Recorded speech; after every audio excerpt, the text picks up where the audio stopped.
Welcome to Our World Plainly Seen, insights and commentary on the world around us with Dr. Frank Kaufman.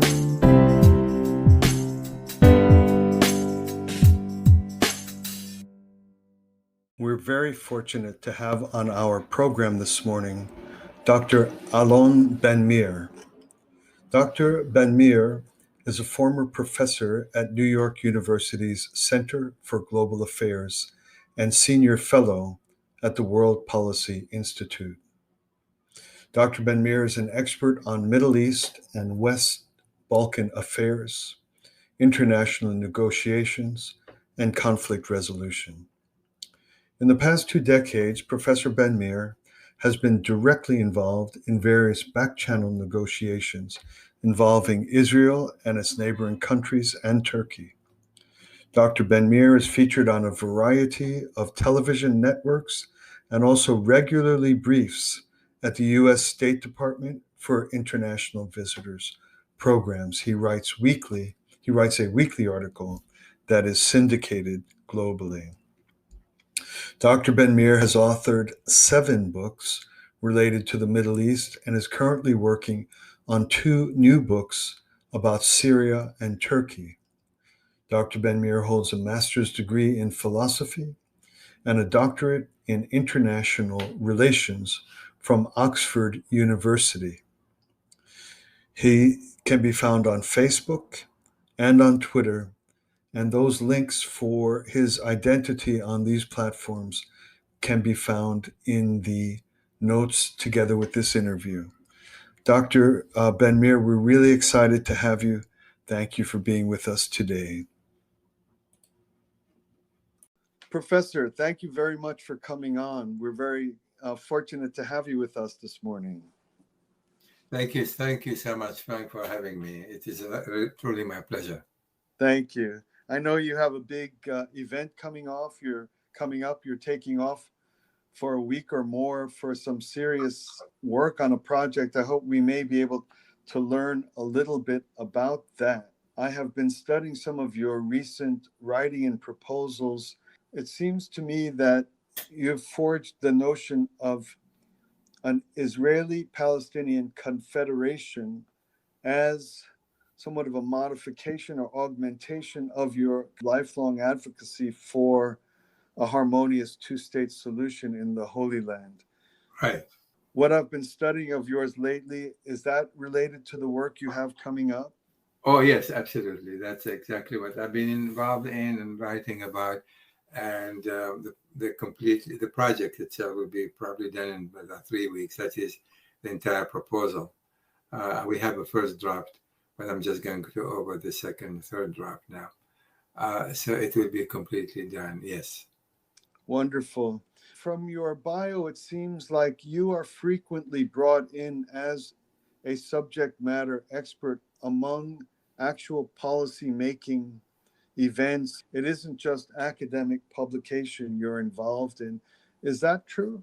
Yes, behind the scene. It is not that I talk about openly, publicly, but I'm often being asked my views on various conflicting issues. My field, as you know, it's international negotiations and conflict resolution. I'm not going to claim too many successes in conflict resolution, but in fact, I have, however, been advised various players as to what it might take. Very good. I think it may be in large part because you're consistently moderate, you're consistently irenic, you're not virulent, very clearly for peace itself, not for a particular side in a conflict. It's a very remarkable and satisfying part of keeping up with your writing and your work. You know, I've always maintained, and mind you, I just want to say, when my dissertation, PhD dissertation, as a matter of fact, I hate to tell you how long ago, nearly 40 years. It was on the Israeli-Palestinian conflict, and I published it as a book called Imperative and Choices. And in that book, going 40 years, I advocated that and said time and again that the solution to Israeli-Palestinian conflict rests on a two-state solution. That is, no matter almost what transpires. From my perspective, I never believe that the Palestinians will ever give up on their right for a Palestinian statehood.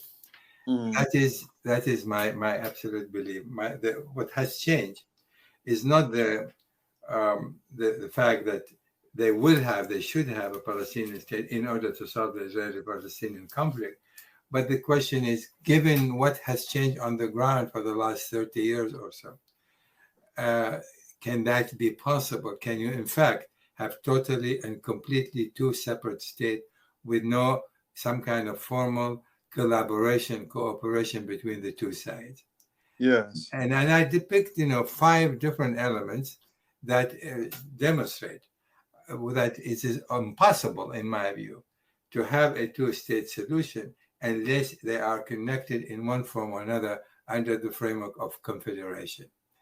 And if I may, I can explain to you briefly the various. Let me explain one point at a time. Perhaps you can ask me questions about it, and then I go to the second point. So there are five points that demonstrate that the two sides can reach an agreement based on a two-state solution. But what happened on the ground that makes that necessitate the creation of confederation? Let me start with the interspersed population of the Israelis and Palestinians. And what you have today, you have nearly 2,800,000 Palestinians in the West Bank. And there are 400,000 Israelis living in the West Bank itself and over 120 settlements.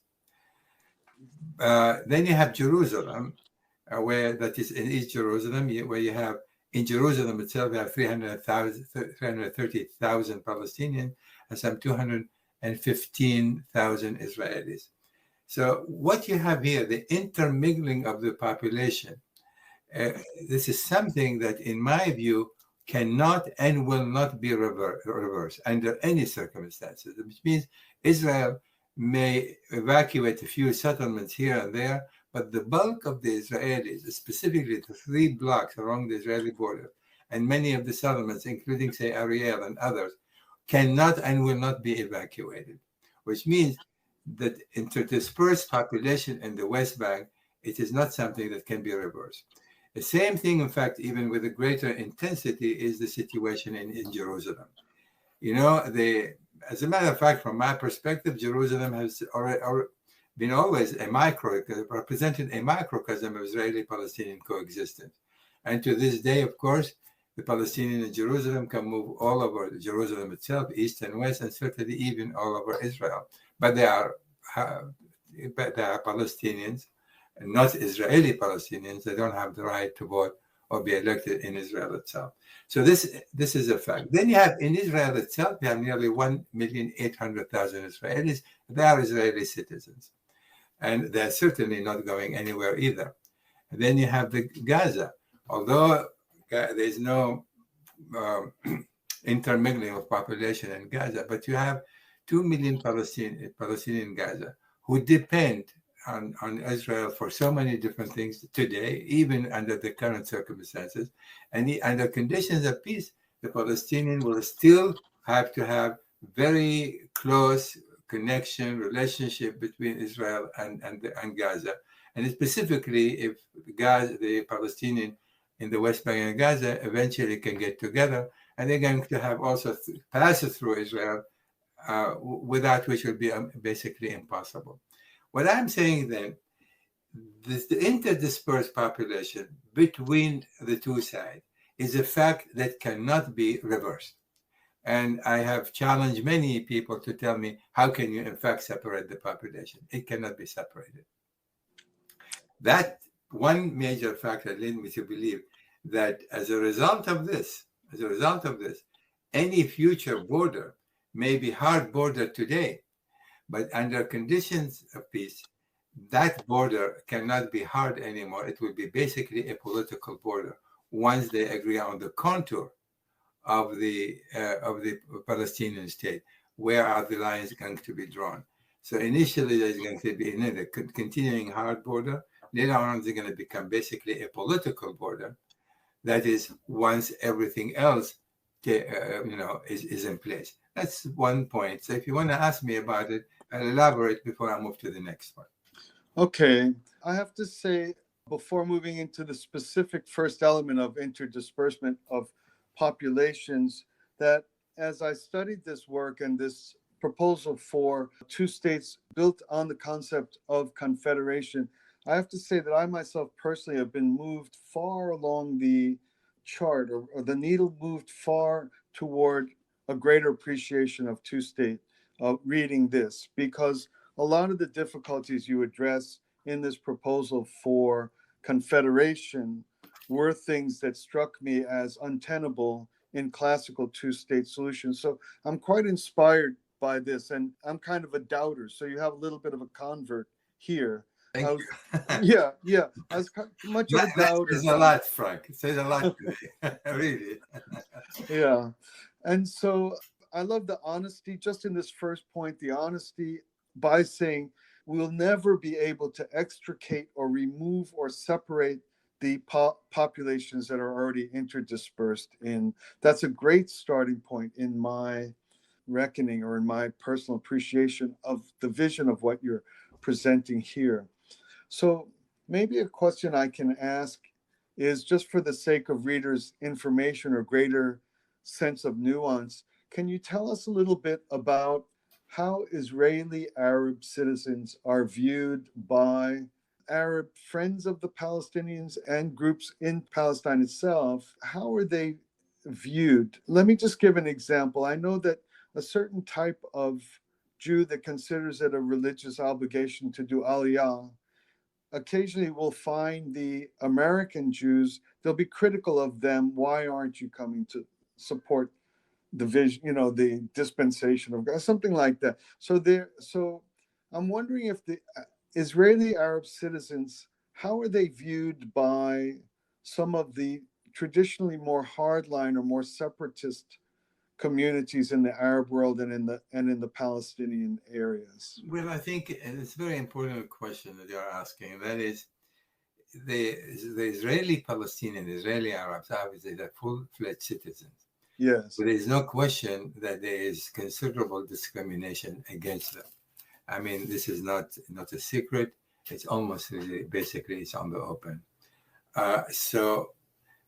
However, regardless of that, if you were to ask them would they want to leave and go elsewhere, they will tell you absolutely not, because they still enjoy certain rights, significant human rights, and the freedom of movement in Israel itself, which is in many countries, even Arab countries, sometimes they will not be able to enjoy that much of a freedom. Mm-hmm. That said, their affinity, and this is very important to keep in mind, their affinity to their brothers in the West Bank, in Gaza, and elsewhere, refugees in Lebanon, is very, very powerful and very strong. I just remind you what happened only a couple of months ago when there was a conflict between Hamas and Israel. There was clashes between Israeli Arabs and Israeli citizens, not just the police, but Israeli Jews. And that was a clear demonstration. That is, when they feel that their brothers, that is in the West Bank, other Palestinians are being abused by Israel, they absolutely will ready to demonstrate where the affinity lies. And that's very important to keep in mind. And that will not change, even under any circumstances, because blood, like the old saying goes, is thicker than water. And that is just a fact of life. And the Israelis always keep that in mind. That is, if they do not settle with the Palestinians in the West Bank, in Gaza and elsewhere, and the hatred and animosity continues, what basically Israel will be doing is creating a fifth column in Israel itself. That is an extraordinary danger for Israel. That is, you could end up under massive or great conflagration between the two sides. You could end up with very significant, almost civil war in Israel itself. And that's something that everybody has to keep in mind. And a taste of that, as I said earlier, was felt only a couple of months ago when they openly went out, demonstrated, and was significant clashes between Israeli Palestinian and Israeli Jews. Very interesting, very helpful. That's helpful.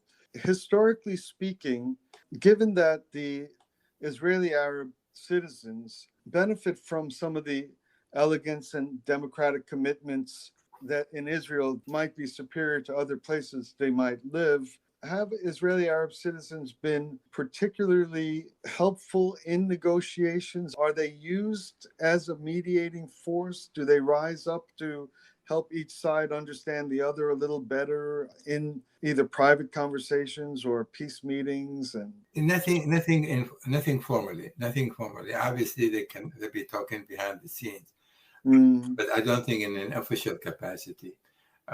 Israel did not single out or to lean on any leader Palestinian within Israel itself to do anything about it. Because from their perspective, they are Israeli citizens. That is, Israel basically used the Palestinian, the Arab citizen in Israel, as citizen, albeit they do not want to have any formal relationship, just like they want to have formal relationship between the Jews in Israel and the Palestinians in terms of, when we talk about the peace and reconciliation. So there was very little, if any, formal connection between Israeli Arabs and the Palestinians in the West Bank and Gaza. I see. That is, Israel never asked or did not. That kind of connection is not there, other than, of course, like I said, a strong affinity, but they have not been a conduit for any political objectives. I see. Okay. Do they ever suffer from being suspected as not enough of an ally? Why are you over there? You don't really know our situation. You're living too easily. Or do they ever suffer from their own side of family and friends in the Arab world, those that are the Israeli citizens? Yes, I mean, there's certainly rumbling of that. I mean, some Palestinian extremists even call them traitors because they're basically enjoying the so-called much better life. But there is that kind of rumblings going on. But it is not serious enough to create an open conflict between the two sides. Very good. Okay. These are a little bit random questions on my part, but I hope I've added a little bit to this issue, the first one of your 5. And yes. Good. Yeah, and I appreciate that. The second point I want to discuss is Jerusalem. And when you look at Jerusalem today, from the day that Israel occupied the east side of Jerusalem, Israel immediately annexed that part pretty much, and then made the Greater Jerusalem as Israel capital. But the fact that other than the mingling of the population, you have the holy site, the Jewish holy site, as well as the Arab holy site, the Aqsa Mosque with the Dome of the Rock, obviously, and the Wailing Wall in Israel, which is the outer wall of the Second Temple. This will not change. That's another factor that nobody can change, sort of catastrophic religious war. That means the two sides are juxtaposed to one another. This is a fact. It has been a fact this way for millennia, and it's going to continue to be this way, which means the level of cooperation between the two sides on this in terms of from a religious perspective is an absolute must. Jordan has been the custodian, or it still is the custodian of the Muslim holy site in Jerusalem. That is not going to change. Hence, we can talk a little later about Jordan certainly will have to be a part and parcel of Israeli-Palestinian Confederation. So here what you have a situation in Jerusalem where Israel is going to maintain its control over its holy site. Under any circumstances, Israel will never give up that. And the Palestinian and the Arab world will never give up their right or their control over the holy site there, which means in the future, both sides need to cooperate in terms of excavation, in terms of tourism, in terms of employment, in terms of development, because neither side can do it on their own. So that is another factor that's going to require significant collaboration between the two sides, no matter what is the political outcome is going to be in terms of who has a stake. That is the second point that we need to keep in mind. And I'll stop here if you have any questions. Okay. Very good. The first point was the interdisbursement of population. Second point is Jerusalem itself.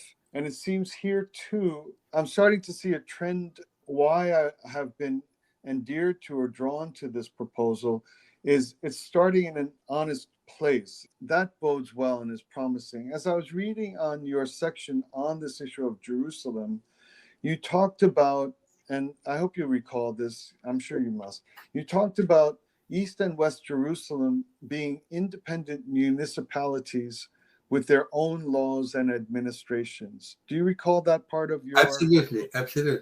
Okay.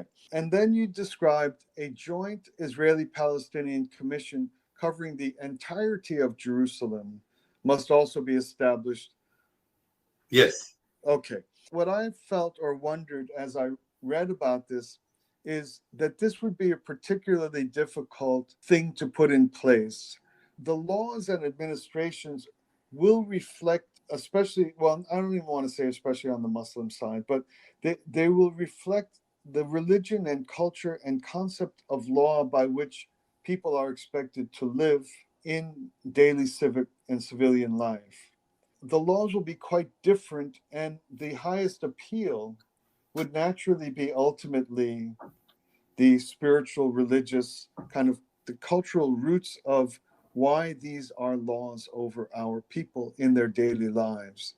And so I thought a higher commission it has to be almost more secular, or what are its laws? I can't see laws that are grounded in religious culture subsuming themselves voluntarily or willingly under a higher administration or a secular higher third.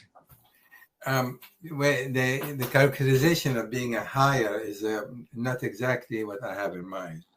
The commission is not to intervene in the internal affairs of either side. That is, the commission, the purpose is if there's any issues. For example, somebody committed a crime, a Palestinian committed a crime in West Jerusalem, and he escaped to the East Jerusalem. Who will have a jurisdiction to chase or to try to apprehend such an individual? That is, the commission is to deal with conflicting issues as they arise or joint project by choice. They are not interfering with the religious issue because that would have been settled under the conditions of peace. They are not going to interfere in anything that's happened with the East Jerusalem or West Jerusalem in terms of their involvement. They are involved only when there is conflict between the two sides that may arise, so that together they can resolve it. Specifically because you do not have a hard border, and you will never have a border in Jerusalem itself. That is, Jerusalem will never be divided again. I can tell you this categorically, not because the Israelis were not divided, because the Palestinians themselves don't want to see that kind of physical division. And when you don't have a physical division, and when people can move freely between the two sides, some issues could arise, some problem could arise, and then they need a joint commission that can actually settle these kind of issues between the two sides. Crime is one, some joint development programs one, some repairs, roads, stuff like that, where the two are impacted upon. That's where the commission get involved. Very good. I understand. It sounds to me like that's going to be one of the real challenging elements of the proposal. Do you agree? It's going to be especially challenging, or no? Do you? Well, it's the question is, to what extent actually they are going to go for the confederation, and then when they do that, they will realize the facts on the ground will necessitate that if Jerusalem is going to remain united physically, albeit with two municipalities, there's got to be some level of significant cooperation between the two sides. Yeah. Yes, and hence you need some kind of commission of civilian representing both sides, and both sides are represented in this commission, and they will be able to deal with, as I said, issues that may arise that impact on both sides. Very good. And if I recall, you say you recommend that there may be, or in your proposal, that there will be alternating heads of the commission by some agreed term limit or something like that. Yeah, this is something they can fashion themselves. I would be presumptuous to suggest this is exactly how it's going to happen. What Mm. I'm suggesting is that the body need to be created, and the working of the body is going to have all to be obviously agreed upon by mutual consent. They'll have a mutual consent about it. Would that be very easy, smooth sailing? I'm not going to say that's going to be smooth sailing. No. But is it doable? Is it necessary? In fact, is it a must? The answer to that is yes, from my perspective. Very good. Very good. Well, good. Since we have a short time, thank you for that section. I'm looking forward to hear what's going to be your third. The third one is security. Here too, the two sides can no longer separate their national security concern. Even today, Israelis and Palestinians in the West Bank collaborate day in and day out on all security matters. There is no condition, there'll be no condition under which, if there is two separate states, that collaboration will cease, will stop, because Israel will always be concerned over its national security, specifically, say, when it comes to the Jordan Valley, or the day-to-day between, living together. There's always a question of national security, which means the collaboration here is not temporary. It exists today. It will have to continue to exist tomorrow. And both sides have been and will continue to collaborate and cooperate together. That is not going to stop. Certainly when Jordan become part of that process, Jordan is already involved very much so in all security matters between Israel and Jordan, just the same. So as we look at the conditions today, the three parties are very much involved in security matters, to prevent terrorism, to prevent smuggling of weapons, to prevent. These conditions cannot change. That is, the Palestinian state will be obviously demilitarized, but they will have significant internal domestic force that work hand in hand with the Israelis. And will be good for both sides, because both sides want to protect their national security concern, not necessarily from one another once there is peace, but from extremist elements, be that Israelis and Palestinians, who will not like to see that happening, and they will remain determined to disrupt whatever they can and even resort to violence. That's why that collaboration is necessary. It exists today. It will have to continue to exist for as far as the eye can see, but however, further augmented to meet the requirement of tomorrow's. Very good. I have a number of questions on this issue of security. I'll try to get through them quickly. The simplest one, and I think you've already addressed that just now in the latter part of what you've just described. The simplest one has to do with security involves intelligence, and intelligence is one of the coins of self-protection and intelligence sharing, or of sharing on security concerns. It's a modified relationship that you can't share everything, or especially with someone who's not a deep ally to your own cause. If there's a tense relationship, the idea of intelligence sharing and security sharing. Can you speak to that at all? Did I express my question clearly enough?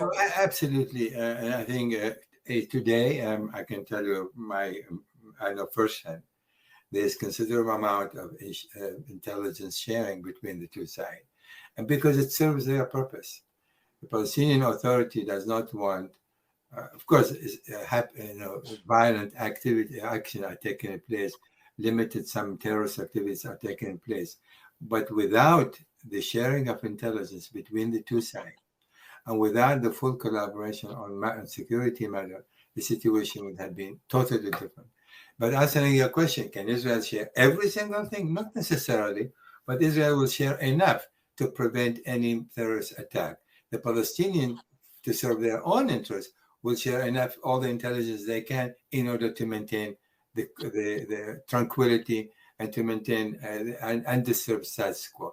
That is in their best interest. Hence, they are sharing all the necessary intelligence to maintain calm and to prevent outside extremist elements from, as I said, undermining any kind of an agreement between the two sides. Very good. The next question I have is you said that the Palestinian state must be demilitarized as a necessary condition to advance along the lines of this proposal.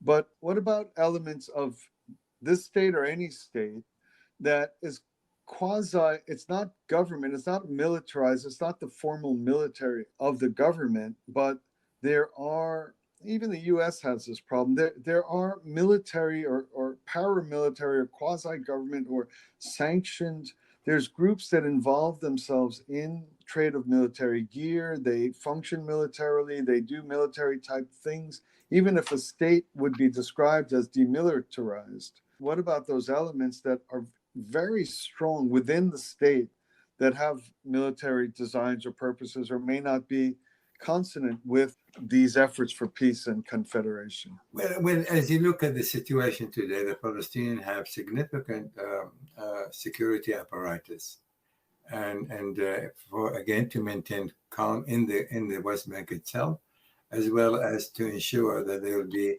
no significant violent conflict with Israel. So they have that force. That force can be augmented and be strengthened. But to have a military that is in a classic sense, what military? The Palestinian will have really no enemies that is going to threaten them. And even if they have the any kind of military they can establish, the cost notwithstanding, which is astronomical, who they can fight with the military, Israel will remain the superpower in the region, not to speak only against the Palestinian. So to have a military that is going to be basically useless, to spend billions of dollars to establish, right, when you have also no enemy actually threatening you as a state, right, completely unnecessary. Right. Okay. On that line, I understand very well. That makes perfect sense. The final question I'll ask, or maybe penultimate, but is in your discussion of introducing this aspect of security in your 5-point proposal, you go into a brief line or two about the second intifada in 2000, in which, following the failed peace negotiations at Camp David, which Israel conducted in good faith, and then a couple of lines later you say there's a notion among multitude of Israelis that the Palestinians can never be trusted. How will this be transcended or resolved or overcome in order to get to some of the implementation of some of what you recommend here? This is very important, and this actually, the answer to the question occupies a significant part, which you haven't seen. That's why when I said this, it said earlier, that is going to be completed, and that is, I call, a process of reconciliation. That is, given the animosity that exists today, the hatred, the concern, the suspicion between the two sides, the second intifada basically awakened most Israelis to the fact to thinking that the Palestinian, and for good reason at the time, can never be trusted, because particularly because the second intifada followed almost immediately the failure at Camp David, when Israel, in fact, Ehud Barak at the time, the former prime minister, agreed to establish a Palestinian state. There was almost 90% of the issues being resolved at Camp David, but that's without going into that. What I'm saying is, as far as the this framework that I'm suggesting, given that what happened, given the distrust, specifically the distrust and the hatred between the two sides, you're going to need a process of reconciliation before you actually can establish a confederation. What is this process of reconciliation? I think we need about 5, perhaps to 7 years. People to people and government to government. That is, Israelis and the Palestinians will mingle, will be together, sport activities, art displays, visitation both sides.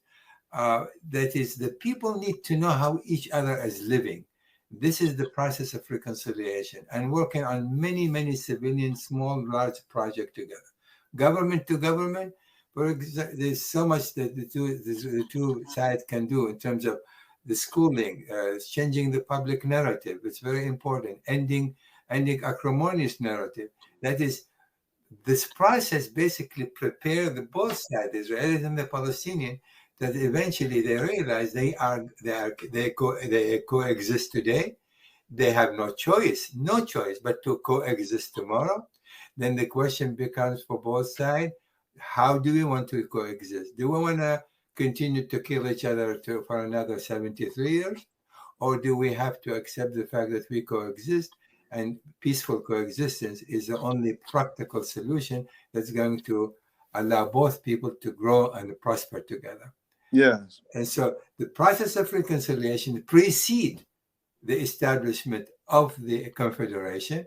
However, the agreement on the confederation need to be established from the beginning, because the Palestinian will not simply say, let's normalize everything else and let's see what happens in the future. They need to know that in the end of the road, a Palestinian state will be created.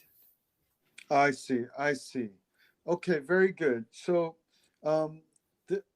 so a big part of your recommendation and proposal includes this 5 to 7 year period of reconciliation, and the details and the broad strokes of the framework of a two-state but with confederation elements or structures and dynamics that needs to be there on the front end of the 5 to 7 year process, so that the Palestinians can trust that the trust building and the softening of relations and starting to feel more shared destiny and future as people living in the same region, they'll know their state is not guaranteed, but it is toward the establishment of their state, which is irremovable from the mind of the Palestinians. That is correct, and we probably won't have much time to talk about the role of the United States, the role of the Arab state, the role of the EU in this regard. But there's no question that they are very much involved in this process as well, so that everybody, the Palestinian in particular, feel this is not something that Israel promised to do so, but the framework is also fully supported by the United States.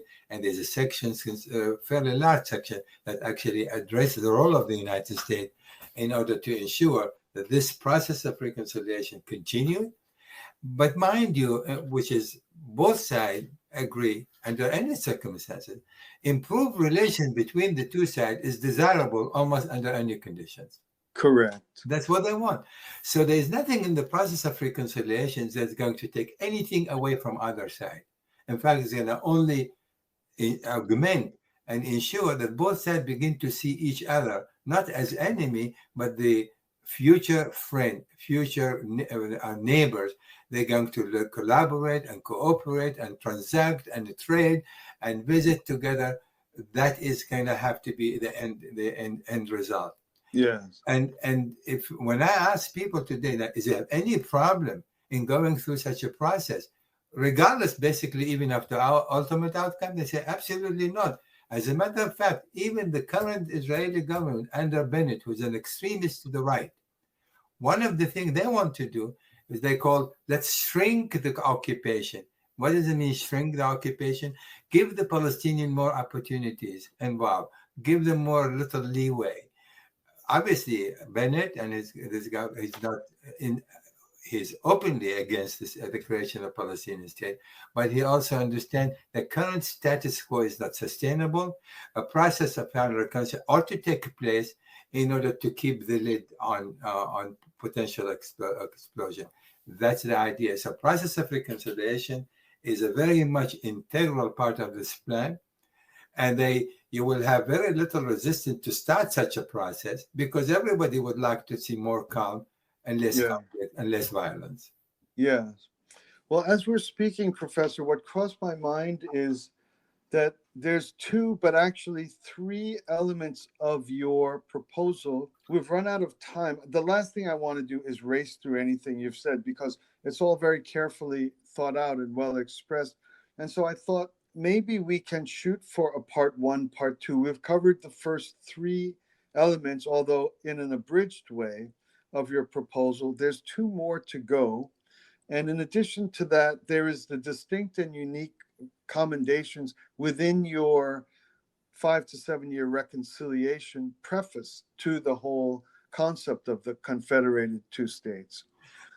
That's right. And also, in addition to that, with some specificity in terms of what the role of the U.S. should be, what the role of the Arab state, specifically Saudi Arabia, should be, with which I talked regularly about it, and the role, of course, of the EU, who's been supportive of a two-state solution from day one and continue to support it to the hilt.